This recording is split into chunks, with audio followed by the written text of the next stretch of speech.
perfuração, extração, polimento. São muitos os processos necessários para extrair minério. Por isso, as empresas de mineração ficam atentas à qualidade do ar respirado pelo trabalhador. Esses cuidados são fundamentais para a segurança e saúde dos trabalhadores, que devem seguir os procedimentos definidos pela equipe de SST estabelecidos pela empresa. No programa de hoje você vai ver como desenvolver um programa de proteção respiratória, conhecido como PPR. Exemplos de respiradores adequados para cada ambiente. E alguns cursos e treinamentos mais importantes para manter toda a equipe segura e saudável. Para proteger a saúde dos trabalhadores, o Ministério do Trabalho, através da Instrução Normativa 01, exige que toda empresa que tenha processos que geram poeira crie seu próprio programa de proteção respiratória. Ele é um documento que contém todas as medidas práticas e administrativas necessárias para garantir a qualidade do ar no ambiente de trabalho. Eu estou aqui com Reni Couto, que é engenheiro de segurança do trabalho.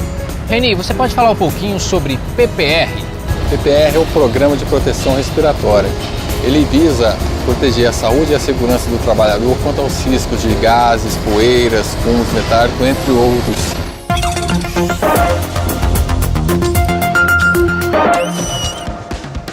Você, trabalhador, deve seguir as orientações definidas pela equipe de segurança e saúde no trabalho da sua empresa, como, por exemplo, usar os equipamentos de proteção respiratória. Para serem eficientes, esses equipamentos precisam cobrir, no mínimo, a boca e o nariz. Mas alguns modelos cobrem o rosto todo, inclusive a região dos olhos. Eles são obrigatórios em lugares com maior exposição a aerodispersóides. Para saber quais respiradores serão necessários, é preciso consultar um especialista. Ele vai avaliar as características dos diferentes ambientes da mineradora. A avaliação é quantitativa, feita a partir da identificação dos agentes presentes nos ambientes de trabalho. Deve ser feita por grupo homogêneo de exposição, um grupo de trabalhadores que esteja em exposição semelhante, de forma que as amostras sejam representativas.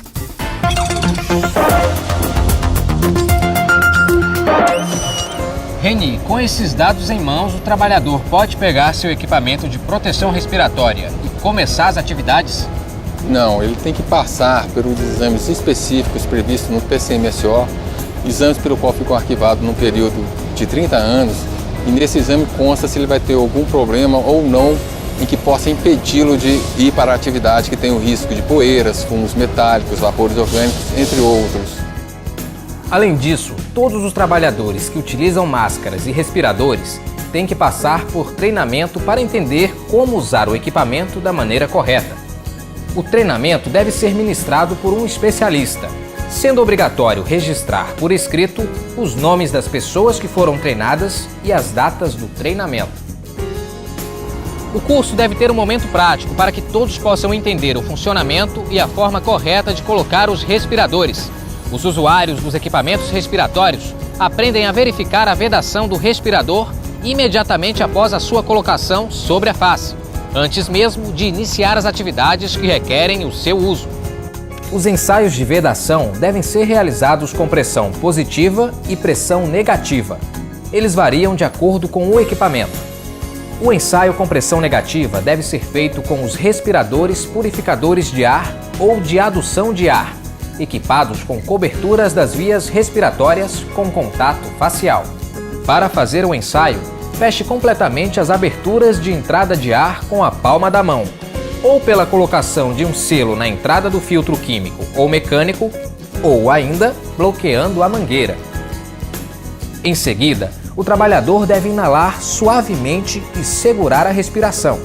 Se a peça facial aderir ao rosto, a vedação é satisfatória.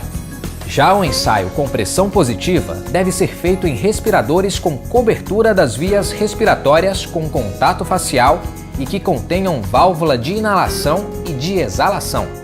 Bloqueie a válvula de exalação, ou traqueia, ou ambas. Em seguida, o usuário deve exalar suavemente.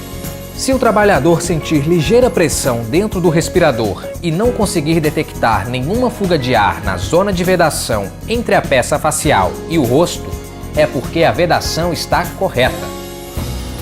Nos dois tipos de ensaio, se a vedação não for satisfatória, é preciso ajustar o respirador e repetir a operação. E atenção com a barba, porque ela pode atrapalhar a vedação. Os cursos e treinamentos precisam ser adequados à necessidade de proteção respiratória de cada equipe e devem ser repetidos, no mínimo, a cada 12 meses. Um ano também é o intervalo mínimo necessário para que os usuários de equipamentos de proteção respiratória sejam submetidos aos ensaios de vedação. Eles verificam se o respirador usado continua satisfatório. Porém, os filtros devem ser trocados sempre que necessário. Estes ensaios são realizados em ambientes livres de qualquer contaminante e precisam ser registrados. Os ensaios de vedação também devem ser feitos sempre que houver alteração no peso do trabalhador em mais de 10%, no caso de aparecimento de cicatrizes na área de vedação, alteração da arcada dentária, entre outros motivos.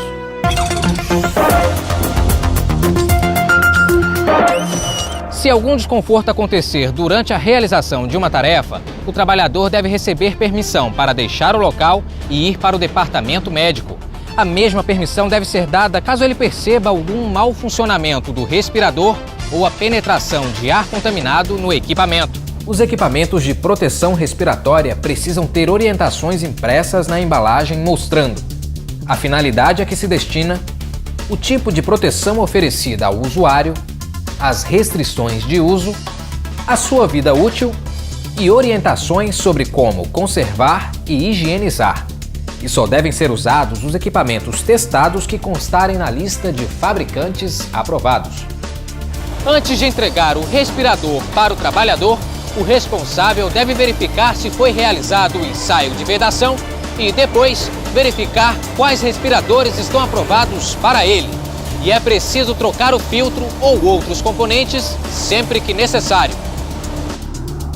Para ter efeito contínuo, o programa de proteção respiratória deve ser revisado todos os anos.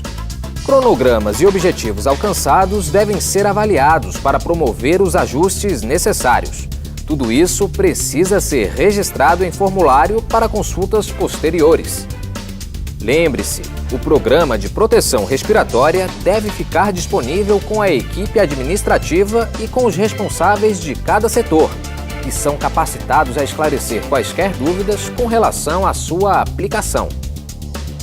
E ao trabalhador, cabe sempre usar corretamente os equipamentos de proteção, pedir orientação quanto ao uso ou ao ensaio de vedação, se houver dúvida, e estar atento ao momento de trocar o filtro. Hoje você viu o passo a passo para criar um programa de proteção respiratória, os diferentes tipos de ensaio de vedação, os respiradores adequados para cada ambiente e por que os cursos e treinamentos são tão importantes para manter a equipe segura e saudável. Espero que tenha aprendido bastante com o programa de hoje. Agora é só aplicar tudo o que viu no seu dia a dia de trabalho. Até o próximo programa.